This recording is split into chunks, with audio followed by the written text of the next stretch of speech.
सोनाली वहिनींचा आम्ही फॉर्म भरला आहे आणि 113% सोनाली वहिनी निवडून येणार. आजच त्या निवडून आलेत. शेखर भाऊचं प्रेम आहे, हे जनतेचं शेखर भाऊवर प्रेम आहे आणि म्हणून एवढी जनता शेखर भाऊच्या पाठीमागे आहे. गोर गरिबांचा वाली देव माणूस आहे आमचा शेखर भाऊ, म्हणजे देव माणूस आहे. आणि हा जनतेचा राजा शेखर भाऊ. सोनाली वहिनीवर आज गुलाल पडला. 113% सोनाली वहिनी निवडून आल्या.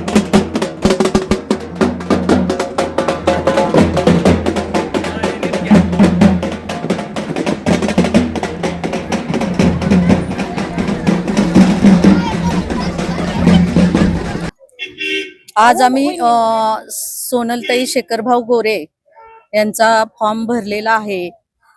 आमच्या बरोबर जे आज महिला दिसत आहेत ही आमची विजयाची नांदी आहे. एवढंच मी बोलू इच्छिते.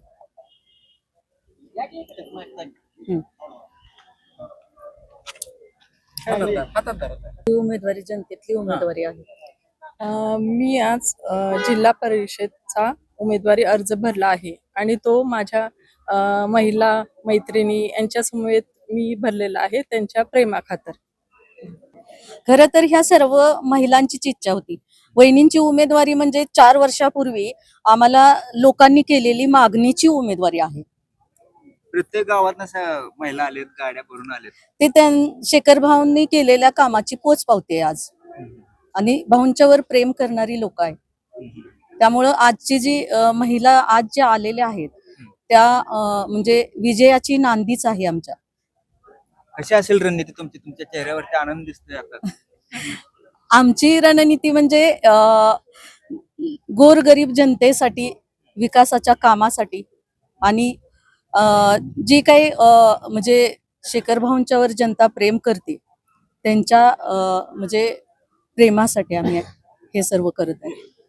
तुम्ही आज फॉर्म भरला, तुमच्या चेहऱ्यावरचा आनंद, विजयाचा तुमचा विजय झाला असं समजायचं का? विजय झाला आता हे तुम्ही पाठीमागे पाहताच. ज्या महिला आल्यात ह्या म्हणजे एवढी गर्दी आहे, ह्यांच्या काय म्हणतात उत्स्फूर्तपणा, त्याच्यामुळे हा मी फॉर्म भरलेला आहे आणि मला वाटतं ह्या सगळ्या बरोबर आहे, त्यामुळे आमचा विजय नक्कीच होईल. काय सांगाल, काय भावना आहेत? आज सोनाली वहिनींचा आम्ही फॉर्म भरला आहे आणि 113% सोनाली वहिनी निवडून येणार. आजच त्या निवडून आलेत. शेखर भाऊचं प्रेम आहे, हे जनतेचं शेखर भाऊवर प्रेम आहे आणि म्हणून एवढी जनता शेखर भाऊच्या पाठीमागे आहे. गोर गरिबांचा वाली देव माणूस आहे आमचा शेखर भाऊ, म्हणजे देव माणूस आहे. आणि हा जनतेचा राजा शेखर भाऊ. सोनाली वहिनीवर आज गुलाल पडला. 113% सोनाली वहिनी निवडून आल्या. जय हिंद, जय महाराष्ट्र.